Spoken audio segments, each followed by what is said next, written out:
E aí, pessoal, tudo bem? Tá no ar mais um episódio do nosso podcast Prosa dos Padres. Esse é um espaço onde a gente bate um papo sincero sobre a vida, a missão e a vocação de padres e religiosos. Se você sempre teve curiosidade sobre o que é a vida de um padre por trás do altar, ou sente aquele friozinho no coração quando escuta falar em vocação, fique com a gente. Tem muito conteúdo bacana por aqui. E hoje o papo vai ser especial. Vamos receber um padre que tem uma história linda com o nosso santuário. Foi aqui, inclusive, que tudo começou para ele.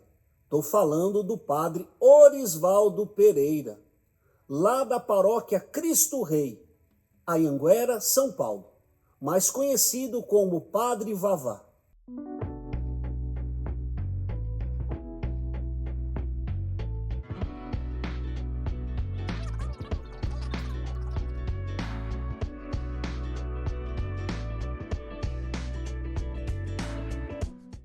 Seja muito bem-vindo, padre. É uma alegria tê-lo conosco no nosso podcast. Bem-vindo. E vamos começar partilhando a vida, nos colocando diante da presença de Deus, junto da sua vocação.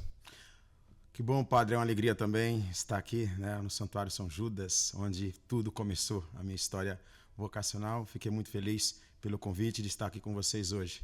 Que bom. Então vamos dar início a essa caminhada deste podcast Prosa dos Padres. É algo bem assim espontâneo, à vontade, para partilharmos mesmo a vida e colocar a nossa vocação sempre ao serviço do Senhor e também de tantas pessoas que nos acompanham. Padre, conta um pouco para a gente. Quem é o padre Orisvaldo antes de ser o padre Vavá? Pois é, o padre Orisvaldo tem muitas histórias, Tudo começou aqui no Santuário de São Judas, Era um jovem, que veio da Bahia, pequeno, em 98, vindo aqui para São Paulo, fui morar na Zona Sul, ali me criei, depois vim aqui para a região do Jabaquara, e foi aqui onde eu comecei a minha caminhada, cristã, onde vim aqui ao santuário, me identifiquei bastante, e ali foi começando, um processo, vocacional, um processo de amadurecimento na fé, onde comecei a participar das missas, e um certo domingo, eu participava da missa das 11h30, que era a missa dos jovens na época, onde quem era o responsável na época era o padre Juarez de Castro, e ali fui me identificando um pouco, com a comunidade, com a vida cristã. O padre Juarez na época me inseriu ali nos sacramentos, eu não tinha a primeira Eucaristia nem a Crisma, e foi onde começou tudo. Que bom. É o bom início dessa caminhada, Deus chama, E qual foi o momento principal que você percebeu esse chamado na sua vida? Olha, eu percebi numa missa que o padre Juarez estava presidindo, quando ele elevou ali o pão e o vinho, e naquele momento eu pude me identificar, que eu queria também ser um padre, Além das atividades que eu já fazia aqui no santuário, mas foi ali onde eu fui tocado, Porque diante do que eu fazia aqui no santuário, as pessoas já diziam, você vai ser padre, mas nunca passou pela minha cabeça de ser padre. Foi nesse dia em que eu fui tocado profundamente, e ali eu falei assim, por que não ser padre? Então foi ali onde fui tocado mesmo, fui chamado por Deus. E como que o Santuário São Judas Tadeu faz parte desta dimensão da sua vocação? Porque você fez a escolha, dentro do processo vocacional, de entrar na Arquidiocese de São Paulo. De fato, o santuário tem uma importância muito grande, como eu disse, Primeiro que o santuário me mostrou, a fé cristã.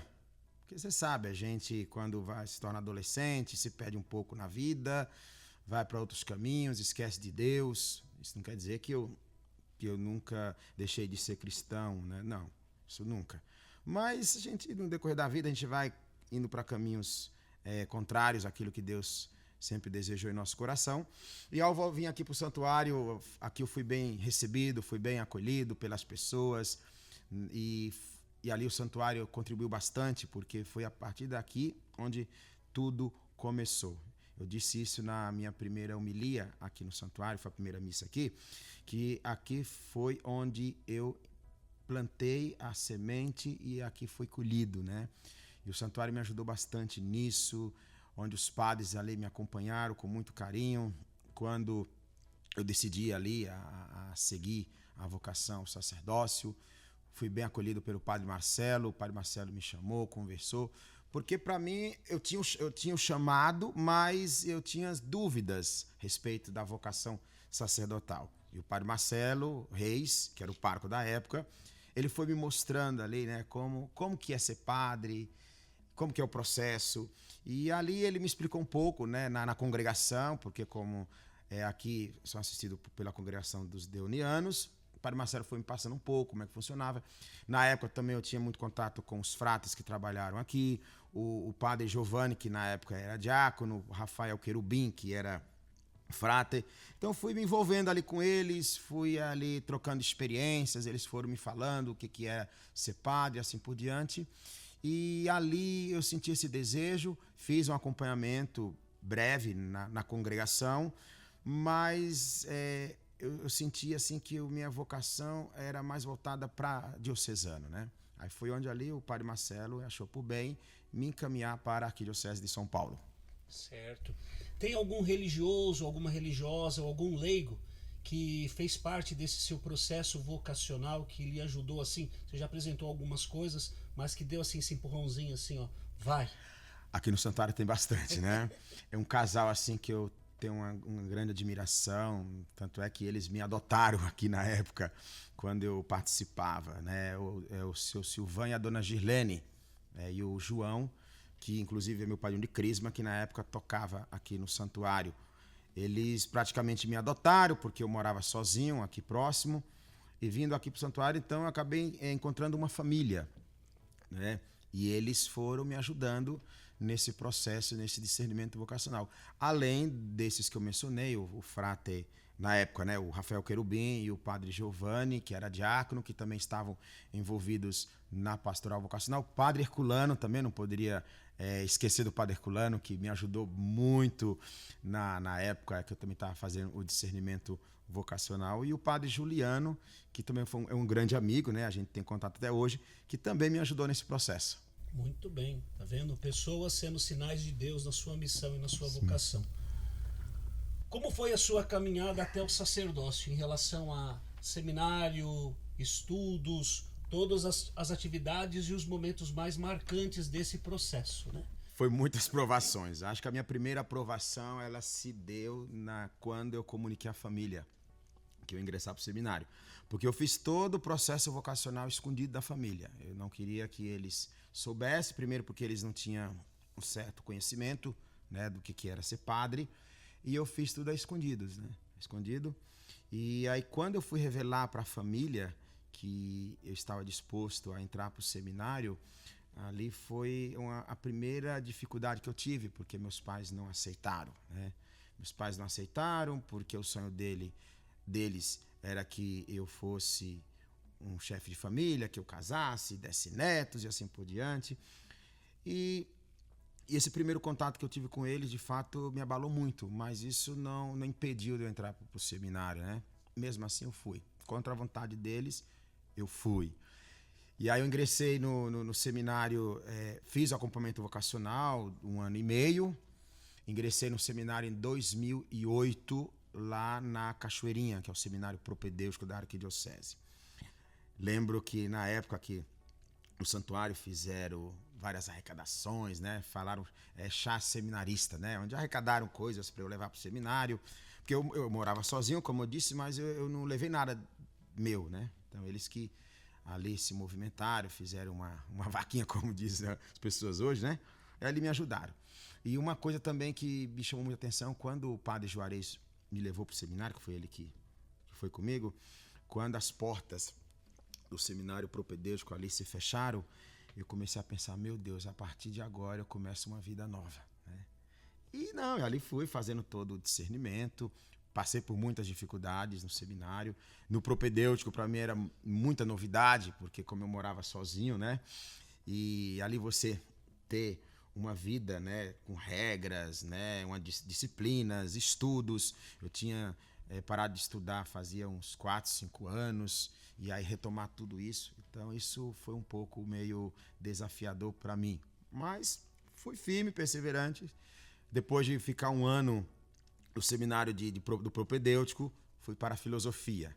A filosofia, eu acho que foi uma das experiências que ali foi mais difícil para mim, porque era novidade, filosofia nunca tinha ouvido falar, os estudos eram muito difíceis, mas fui perseverante ali também, né?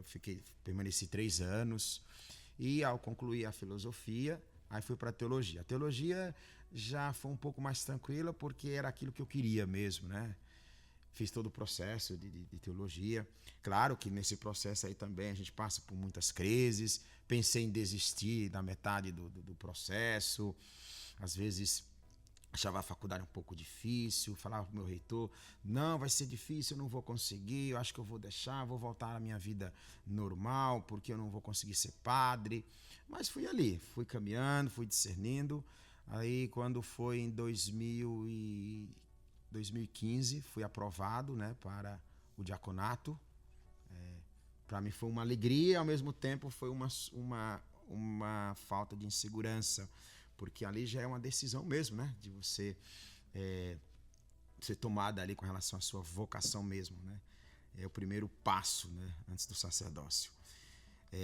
Confesso que fiquei muitas noites em claro, refletindo, meu Deus, agora ou vai ou fica, né?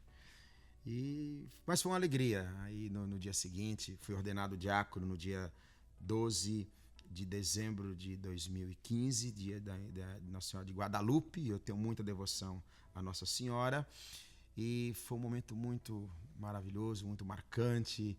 E passei o diaconato aí, fazendo aquilo que remete ao diácono.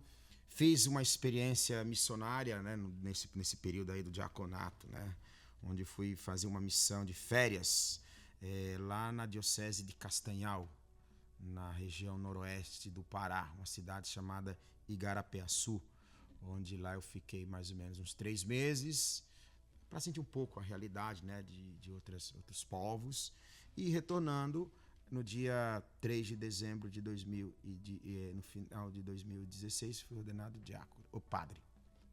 Qual foi a situação mais inusitada que você pode dizer para nós durante esse período já você como padre, né, que você vivenciou diante do seu sacerdócio?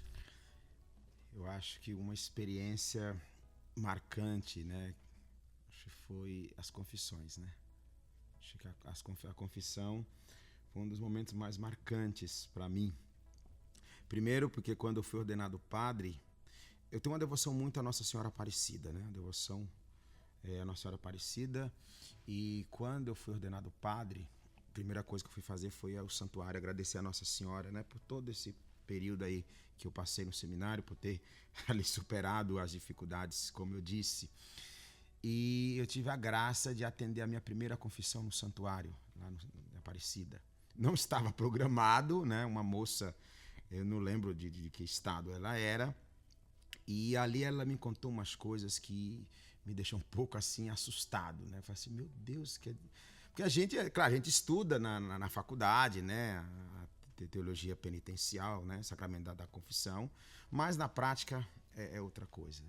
Acho que isso ficou muito mais marcado, né? Acho que a confissão. E ainda até hoje, né? Você se depara com muitas situações, pessoas que vêm ali, colocam a vida para você, e você começa a pensar, meu Deus, o que é que eu posso fazer? A gente quer resolver a situação, mas a gente não é o salvador da pátria. A gente está ali para dar um discernimento para a pessoa. E algo engraçado que aconteceu, porque na vida da gente acontece algumas coisas, nas procissões da vida, nas celebrações, né? Quando pega aí o acólito que vai incensar a gente, quase acerta a testa da gente. Acontece algumas coisas inusitadas e engraçadas. Aconteceu um fato, foi no meu 3º ano de padre, né? Eu vim com a procissão, né, do círio, né? Fiz aquele momento. Quando eu fui colocar o círio pascal ali no suporte, o círio caiu no chão. Foi aquela coisa. Então isso foi muito engraçado. Aí eu praticamente eu passei a missa inteira rindo, né? Porque eu vi a cena. E até hoje, quando eu celebro a Vigília Pascal, eu lembro dessa cena. Tá vendo? Vou ligar pra você no Sábado Santo. Vá, cuidado com o Ciro. Mas foi muito engraçado. As pessoas correndo, meu Deus. E aí, porque eu tava com capa, né? Na hora que caiu bem assim. Aí parafina na capa, no chão e tudo. Olha, foi aquela coisa. Mas foi muito engraçado. Tá vendo, gente? Acontece essas coisas, né? Então vamos lá, vamos continuar com o nosso papo, com a nossa prosa.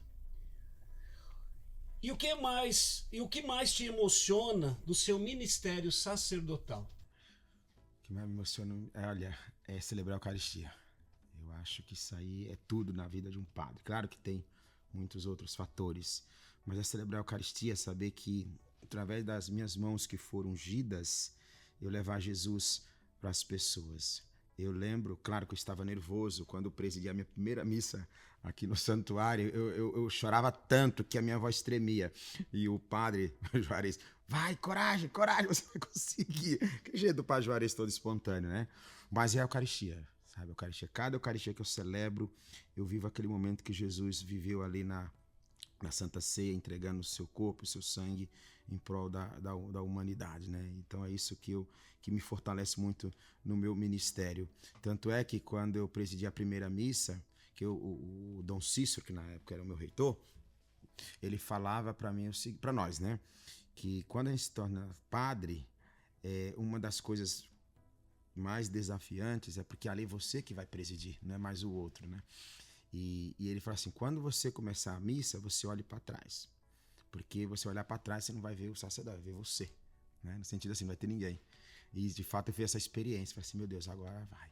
Mas aí quando eu celebrei a Eucaristia, foi um momento muito marcante e continua até hoje. Uhum. Algo que me despertou uma curiosidade, e isso é bom porque tem muitos jovens que querem entrar para o seminário. Sim, sim. E também tem a questão dos desafios, como você apresentou, a questão da família. Isso. Né? Então, assim, e como que foi a sensação dos seus pais? Eles estavam presentes no dia, né? O pai e a mãe, vocês são falecidos, são vivos? São né? vivos. Então, assim, qual foi esta sensação para os seus pais naquele período ali? Meus pais, eles foram aceitando no decorrer, né, do meu processo. E aí, quando eu me ordenei padre, foi a maior alegria. Tanto é que isso, Deus, ele vai trabalhando, né? Dizia alguém, não lembro quem, que quando Deus tira um filho, né, para ser padre, ele permanece na família, né, para ocupar o lugar que o filho deixou. E meus pais, eles foram aceitando aos poucos, como eu disse, mas no dia da minha ordenação, acho que foi a maior alegria dos dois. Acho que os dois estavam mais emocionados do que eu. E a partir da minha ordenação, meus pais, eles mudaram completamente. Meus pais não eram de igreja, meus pais iam na missa de vez em nunca, só nessa época de Semana Santa, e olhe lá. Depois que eu me tornei padre, meus pais viraram até beatos. Meu pai, principalmente, é ligado 24 horas na TV Aparecida, de manhã, à tarde, à noite. Quando tem missa, eles vão, aqui também. Então, para eles é uma alegria. Tanto é que eles são conhecidos lá como a mãe do padre, né? Então, minha mãe, quando está na cidade, a mãe do padre, a mãe do pai, o pai do padre. Enfim, eles ficam muito felizes com relação a isso. Isso é bom, né? Eles usam os meios e graças a Deus que os nossos pais acolhem. Com né? certeza. Que bom, vamos lá, padre. Para você voltar ao santuário São Judas Tadeu, qual é a sensação assim de retornar a este santuário? Né? Olha, é muito, muito feliz. É uma alegria muito grande. Até um dia que eu vim aqui. Primeiro que eu, ao voltar para o santuário, começo ali a recordar um pouco da minha história, né? Como eu disse. E o santuário, eu sempre digo, é a minha casa. Aqui foi onde começou tudo. E quando eu volto aqui, para mim é uma alegria. Eu me sinto muito feliz, muito acolhido. Essa casa me deu muito apoio espiritual, psicológico. Quando eu estava discernindo ali a minha vocação, sempre ia naquela Capela do Santíssimo ali na Igreja Nova, ali onde eu me derramava na presença de Deus. E ao voltar, porque assim, a nossa vida de padre é muito complicada, é uma correria.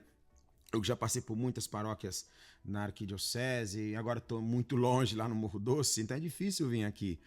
E uns 2 meses atrás, vindo para cá para resolver uns problemas aqui próximo do santuário, aí quando eu entrei aqui, e eu não tinha ainda conhecido o memorial ali, né? E eu entrei no memorial, e uma coisa que me chamou muita atenção, porque tem uma foto minha lá, quando quando era seminarista. Eu vi assim, gente, porque eu faço parte da história do santuário. E eu me senti muito feliz, né? E cada vez que eu venho aqui, eu me sinto feliz e agraciado por Deus, por São Judas, porque eu tenho muita devoção a São Judas desde a época que eu entrei aqui, né? O que eu sou hoje, eu devo também ao santuário, porque é o santuário que contribuiu com isso. Muito bem, isso é importante, nós sempre termos voltar ao primeiro amor. Sim. Né? Voltar aonde foi a origem da nossa caminhada, da nossa vocação. Isso faz um bem muito grande, né? E o que você diria para um jovem, né, que sente no coração o desejo de ser padre, mas ainda tem dúvidas, tem medos? Eu acho que é igual para todo mundo. Todos nós tivemos dúvidas e medos, incertezas. Sim. Eu entrei com 25 anos, mas levei ali dos 18 aos 25 para tomar a decisão. Medo, dúvidas, incertezas, falta de coragem de renunciar tudo o que vive para poder entrar no seminário. Como eu não falei, mas eu sou promotor vocacional da região episcopal Lapa. E eu que acompanho os vocacionados que encaminham para a arquidiocese. E esse é meu 2º ano lá. E eu falo isso para os meninos, né? Para não perder a vocação, né? Se você sente o chamado, você tem que se lançar. Dificuldades todos nós temos, né? Seja na vocação matrimonial, vocação sacerdotal, enfim, até profissional, você tem suas dificuldades. Mas você tem que superar todas elas e se lançar. Porque se você não se lançar nos seus sonhos, você não vai chegar a lugar nenhum. E eu uso sempre o exemplo meu de vocação para eles, né? Que não perder a esperança, confiar em Deus. Primeira coisa, acho que o maior remédio que nos sustenta dentro do seminário, no processo vocacional, é a oração, é essa comunhão plena com Deus. Se você não tiver essa comunhão com Deus, você ali não consegue discernir a vocação. Na média de quantos hoje são acompanhados vocacionalmente e quantos tem no seminário da arquidiocese? O ano passado eu acompanhei, porque é por região episcopal, né? Eu acompanhei 3 vocacionados, já com idade assim para ingressar, e mais uns jovens na faixa etária de 14 a 16 anos. Né? Eu acompanhei uns 7 vocacionados. Desses 7, 2 ingressaram para o seminário do propedêutico que estão lá hoje. No seminário propedêutico nós estamos com 17. O seminário de filosofia é um número reduzido, tem mais ou menos, acho que uns 14. E a teologia, uns 30 e poucos. Né? Assim, então, é porque varia, né? De acordo com a etapa formativa. Só que nós estamos ainda aí, né? Fazendo um apelo, né? Para as vocações, né? Para que Deus possa tocar o coração de muitos jovens. A semana passada eu tive lá no seminário propedêutico, que o padre promotor vocacional é o padre João Henrique, né? Da arquidiocese. E graças a Deus estamos com mais ou menos uns 35 jovens sendo acompanhados para o ano que vem. Que bom. Então vamos lá, jovem, despertar a sua vocação para o serviço da igreja, né? Com certeza. Não servir a si mesmo, mas servir o Senhor. Isso. Servir a comunidade que precisa do nosso serviço em Cristo. Né? Isso mesmo. Que bom. Vamos lá. Para as pessoas que acham que a vida do padre é solitária ou difícil demais, como você explicaria essa escolha? Acho que ninguém é só na vida, né? As pessoas realmente falam isso, né? O padre é sozinho, porque as pessoas têm aquela mentalidade, o padre não é casado, não tem uma família, então vive sozinho. A gente não vive sozinho. Primeiro que a nossa vida ela é tão corrida e a gente já não é a gente não vive só. A comunidade é a nossa família, né? E eu procuro sempre preencher a minha vida ali na comunidade, estando com as pessoas, até com os próprios padres também. Nós também temos a fraternidade sacerdotal, onde nós ali viajamos juntos, estamos sempre juntos, seja na reunião do clero, seja numa formação, no retiro. Eu procuro sempre administrar isso muito bem. Lá eu moro atualmente sozinho. O ano passado eu morava com um diácono transitório, mas se ordenou e agora está em outra paróquia. Mas as pessoas têm essas coisas, né? Lá na paróquia mesmo, as pessoas me questionam. Ai, padre, eu fico preocupado porque o senhor é sozinho. Eu falei assim, eu não estou sozinho. Primeiro que eu tenho um Deus. Eu tenho o Senhor que está sempre comigo. Então eu não estou sozinho. E vocês que são minha família. E quando a gente faz tanta coisa, quando chega em casa, a gente fica tão cansado que nem bate na cabeça essa preocupação da solidão. E a paróquia que você está é a paróquia Cristo Rei. Paróquia Cristo Rei. Certo. Quantas comunidades o senhor tem na sua paróquia? Eu tenho 4 comunidades, a matriz e mais 4. Total, 5. Sim, para dar conta de tudo isso. Para dar conta de tudo isso. É muita missão. Certo, que bom. Fora os encargos que eu tenho na região episcopal Lapa, né? Porque na arquidiocese, além de cuidar da paróquia, ainda tem os encargos que o bispo ali ele delega pra gente. Certo. E se algum jovem quiser algumas informações da arquidiocese, como ele deve proceder? Então, se alguns jovens têm o desejo, né, o chamado ao sacerdócio, deve procurar a Arquidiocese de São Paulo. Nós temos, entrar no portal da Arquidiocese, lá temos as informações do Centro Vocacional da Arquidiocese, fica ali na Consolação. E qualquer coisa também, se for para o nível região, temos os padres assessores das regiões episcopais. Procure primeiro o seu pároco, né? O seu pároco, converse com ele, assim como eu fiz na época aqui, converse com o seu pároco, fala que você tem um desejo de ser padre, e aí o seu pároco ele vai encaminhar para a pastoral vocacional nas regiões e depois em nível de arquidiocese. Certo. Aqui no santuário nós temos o SAV, Isso. que acompanha, tem os leigos que fazem parte da animação vocacional, e atualmente quem acompanha, né, é o padre Said, que está acompanhando as vocações aqui do santuário, né? E é aquilo, não, você vai saber fazer o discernimento, Claro. tanto na dimensão ser religioso, Isso. como ser diocesano. Quando eu fiz o meu processo vocacional na paróquia São José em Americanópolis, né, o meu padre perguntou, mas você não quer fazer uma experiência dentro da diocese? Né? Eu disse, não, como eu já tinha uma convivência com os deonianos, eu sentia firmemente que era aquele o caminho que eu deveria seguir, né? Então fui para os deonianos, porque já tinha um caminho com eles, né? Então vale a pena você que quer ser sacerdote ou a moça que quer ser uma religiosa buscar informações na sua paróquia. Isso Na que minha eu falo. opinião aquele que faz um serviço na igreja, presta um serviço, seja como na parte de acólito, coroinha, despertou o desejo, Isso. deve fazer uma experiência. Com certeza, eu também falo isso quando eu atendo os jovens, eu coloco de modo geral a vocação, não é simplesmente a vocação diocesana. Também eu falo um pouco sobre as congregações religiosas, que eu também passei por essa experiência, né? Eu fiz um acompanhamento, também passei pelo SAV aqui, e ali eles foram também trabalhando nessa dimensão da vocação. Igual eu falei no início, o padre Marcelo também perguntou, mas você não quer conhecer as duas? Foi onde eu fiz, primeiro um pouco na congregação, mas como eu gosto muito de São Paulo, né, e eu falei assim, não, eu vou fazer na diocese porque eu gosto muito da região de São Paulo e eu não me vejo fora de São Paulo, eu quero trabalhar. Claro que hoje eu já tenho uma visão diferente sobre isso, né, eu acho que se eu voltasse no passado, com certeza eu acho que eu entraria na congregação.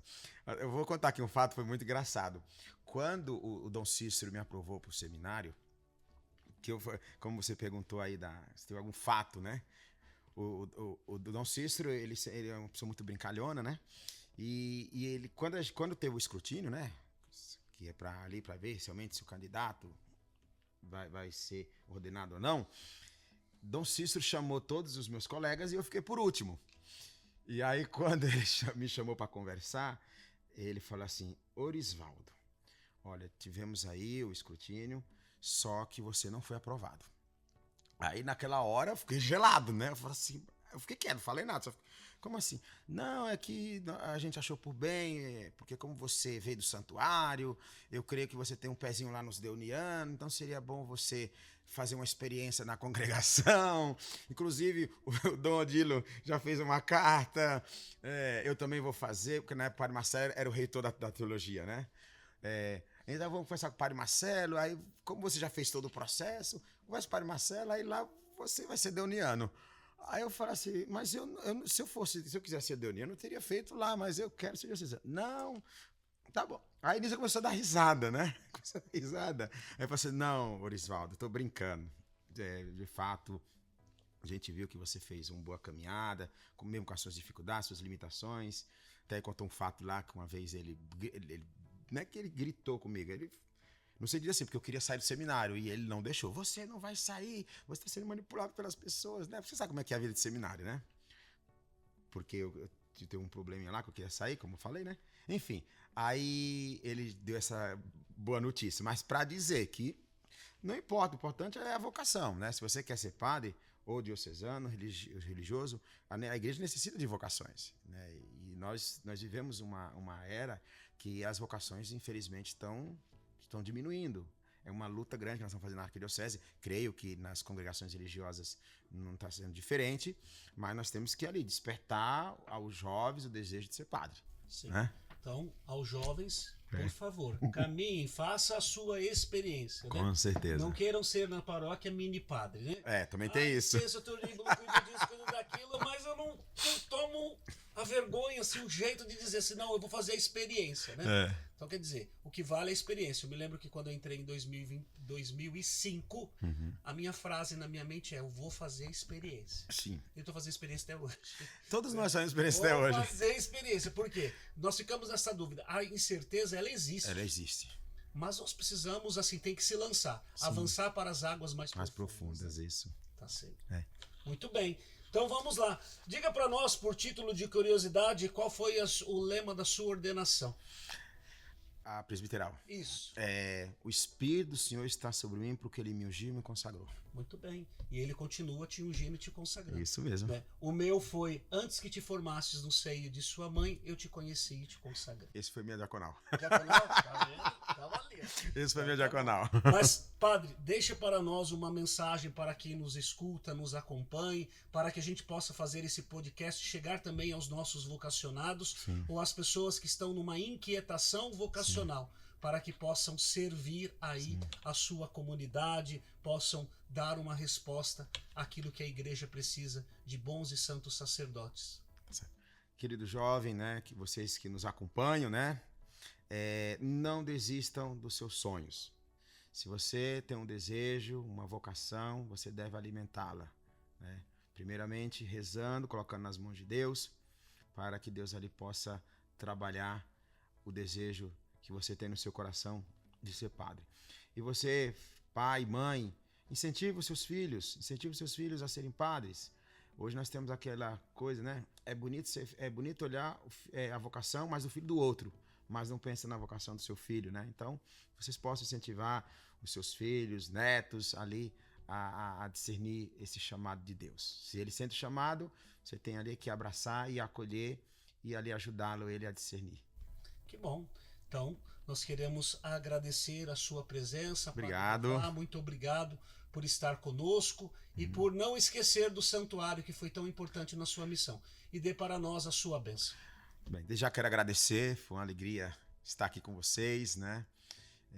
Como eu disse, quando eu venho aqui, eu me sinto em casa, ainda mais nesse estúdio aqui, onde eu passei um período aí ajudando nas transmissões e assim por diante, mas obrigado mesmo.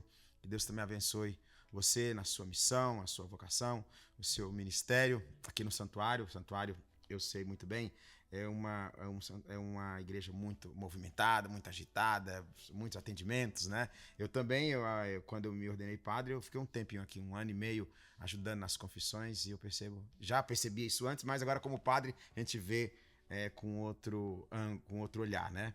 Mas que Deus abençoe aí vocês, obrigado aos padres da congregação, que sempre abrem as portas para me acolher, né? Então, obrigado, que Deus abençoe. Então, meu querido irmão, minha querida irmã, vamos pedir a bênção de Deus para que possa abençoar a sua casa, a sua família, a você que nos acompanha. O Senhor esteja convosco. Ele está no meio de nós. Pela intercessão de São Judas Tadeu, abençoe-vos o Deus Todo-Poderoso, Pai, Filho e Espírito Santo.